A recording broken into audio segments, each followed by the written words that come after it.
दोस्तों, Iran, Israel और America के बीच चल रहा युद्ध अब बेहद खतरनाक स्थिति में पहुंच गया। लेकिन कहने के तो भारत से इसका कोई लेना देना नहीं, लेकिन अब इसका बड़ा प्रभाव भारत के दरवाजे पर दस्तक दे चुका। दरअसल यहाँ बात करें एक्स यानी अंडे की। मिडल ईस्ट देशों के लिए भारत के अंडों का बाजार तेजी से उभरता हुआ एक बड़ा एक्सपोर्ट सेक्टर बन चुका है। खासकर यूनाइटेड अरब अमीरात, सऊदी अरब, ओमान और कतर जैसे देशों में भारत हर साल अरबों अंडों का उत्पादन कर, जिसमें से एक बड़ा हिस्सा इन खाड़ी देशों को निर्यात किया जाता है।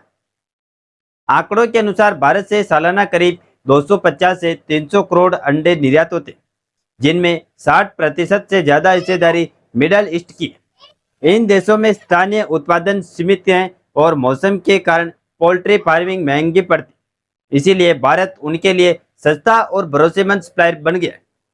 लेकिन आपको जानकर हैरानी होगी कि ईरान, इजराइल और अमेरिका के बीच चल रहे युद्ध के कारण भारत के अंडे अब आसानी से मिडल ईस्ट के इन देशों में नहीं पहुंच पाए।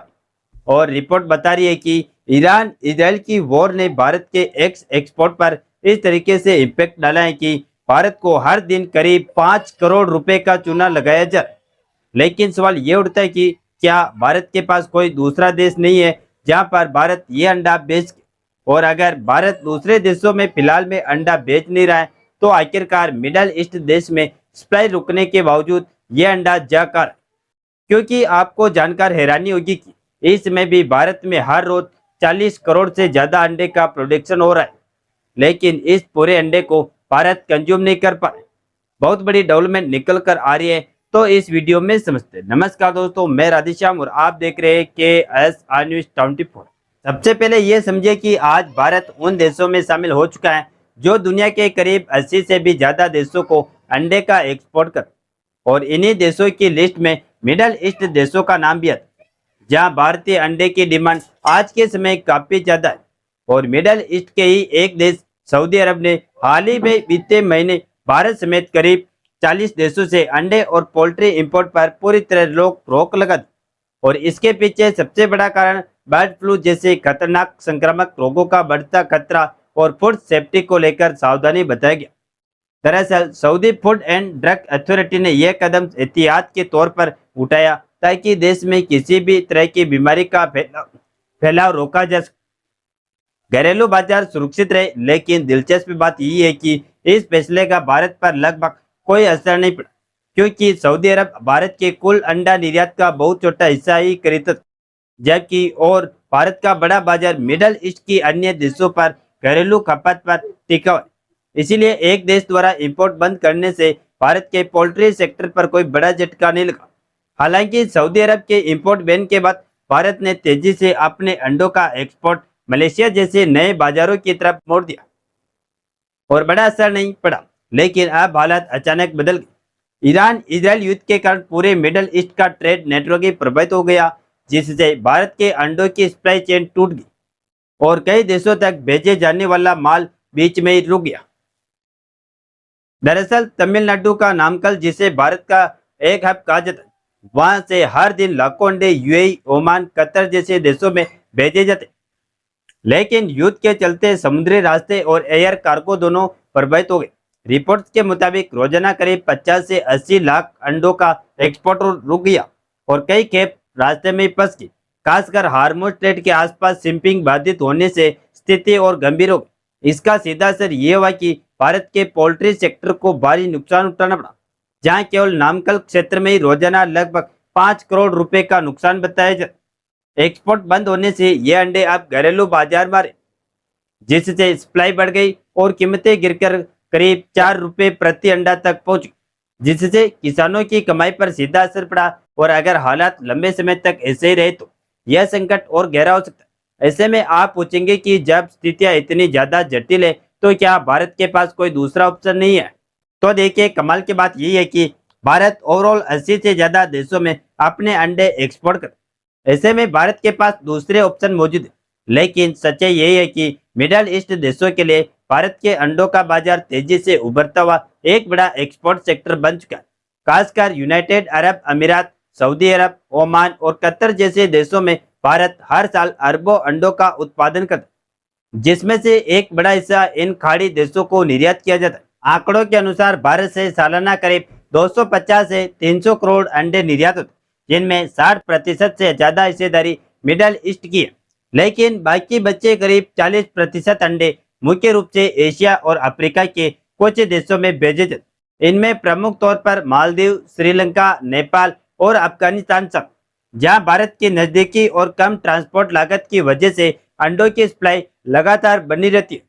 इसके अलावा कुछ मात्रा में अफ्रीकी देशों जैसे सोमालिया और ओमान को भी सप्लाई की जाती है। अब मौजूदा स्थिति में जब मिडल ईस्ट में जियोपॉलिटिकल तनाव और सप्लाई चेन बाधाओं की वजह से भारत के अंडों का एक्सपोर्ट प्रभावित हो रहा है, तब भारत नए बाजारों की तलाश में तेजी से दिख रहा है। खासतौर पर दक्षिणी पूर्वी एशिया देश जैसे वियतनाम और इंडोनेशिया ऐसे बाजार है जहां प्रोटीन की बढ़ती मांग के कारण अंडों की खपत तेजी से बढ़।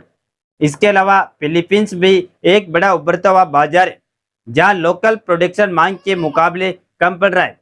इसी के साथ अफ्रीका के तेजी से बढ़ते देशों में भी भारत के लिए बड़ा मौका है। नाइजीरिया, केन्या और तंजानिया जैसे देशों में शहरी आबादी और मिडिल क्लास बढ़ने के साथ प्रोटीन डाइट की मांग बढ़ रही है, जिससे अंडों की खपत लगातार ऊपर जा रही है। इन देशों में लोकल सप्लाई अक्सर मांग को पूरा नहीं कर पाती। ऐसे में भारत के लिए एक्सपोर्ट बढ़ने का बड़ा अवसर बनता है। लेकिन एक सच्चाई यह भी है कि भारत के लिए अचानक दूसरे देशों में सप्लाई बढ़ाना इतना भी आसान नहीं, क्योंकि नए देशों में अंडों का निर्यात बढ़ाने के लिए केवल डिमांड होना काफी नहीं होता है, बल्कि वहाँ के कड़े क्वालिटी स्टैंडर्ड, सर्टिफिकेशन और लॉजिस्टिक्स नेटवर्क भी बड़ी चुनौती बन। मिडल ईस्ट के मुकाबले दूर स्थित बाजार जैसे वियतनाम, फिलीपींस, नाइजीरिया तक अंडों का सुरक्षित और ताजा पहुंचाना एक बड़ा टास्क है, क्योंकि अंडे जल्दी खराब होने वाली कमोडिटी है। इसके अलावा इन देशों में पहले से ब्राजील और तुर्की जैसे बड़े एक्सपोर्ट की मजबूत पकड़ है, जिससे कंपटीशन और भी कठिन हो जाती है। ऐसे में भारत को कोल्ड चेन इंफ्रास्ट्रक्चर तेजी से शिपमेंट पहचानने पर फोकस करना, जबकि मिडल ईस्ट देश की बात अलग ही थी, क्योंकि इन देशों में स्थानीय उत्पादन सीमित है और मौसम के कारण पोल्ट्री फार्मिंग महंगी पड़। इसीलिए भारत उनके लिए सस्ता और भरोसेमंद सप्लायर बन गया। भारत के अंडों की डिमांड बढ़ने के एक बड़ा कारण उनकी लागत और क्वालिटी है। भारत में उत्पादन लागत प्रति अंडा लगभग 4 से 5 रुपए पड़ती है, जबकि मिडल ईस्ट में यही लागत 8 से 10 रुपए तक पहुंच जाती। यही वजह है कि national egg consolidation committee data के मुताबिक भारत से निर्यात होने वाले अंडे इन देशों में 20 से 30% तक सस्ते पड़ते। भारत दुनिया का दूसरा सबसे बड़ा अंडा उत्पादक देश है, जहां सालाना करीब 149 अरब अंडे पैदा होते, यानी औसतन हर दिन लगभग 40 करोड़ अंडों का उत्पादन होता है। इसमें से बड़ी मात्रा देश के अंदर ही खपत हो जाए, क्योंकि भारत में मिड डे मील, आंगनबाड़ी और बढ़ती प्रोटीन डाइट के कारण खपत भी तेजी से बढ़े। लेकिन जब मिडल ईस्ट में एक्सपोर्ट रुकता है, तो यही अंडे देश के अंदर ही ओवरऑल सप्लाई बना दे या फिर पड़ोसी देशों में अनऑफिशियल तरीके से जाने लगते। खासकर नेपाल में भारतीय अंडों की अवैध सप्लाई लंबे समय से एक बड़ा मुद्दा हो रही, जहां बॉर्डर के जरिए बड़ी मात्रा में सस्ते भारतीय अंडे पहुंचे और शायद हाल ही में भी भारत की सप्लाई इलीगल तरीके से बढ़ी। फिलहाल देखना यह होगा कि भारत अंडे की सप्लाई को किस तरीके से अफ्रीका और बाकी देशों में डाइवर्ट कर पाता। बाकी आप लोग अपनी राय नीचे कमेंट में जरूर बताएं कि किस देश में अंडे की सप्लाई बढ़ाने पर भारत को फोकस करना चाहिए, और इस वीडियो को एक लाइक करके अपने मित्रों तक शेयर जरूर करें, ताकि उन्हें भी जानकारी मिल सके। इसी तरह और भी नॉलेजेबल वीडियो देखने के लिए हमारे चैनल KSR News 24 को सब्सक्राइब करके बेल आइकन को ऑल पर जरूर सेलेक्ट करें। जय श्री राम, जय जय भारत।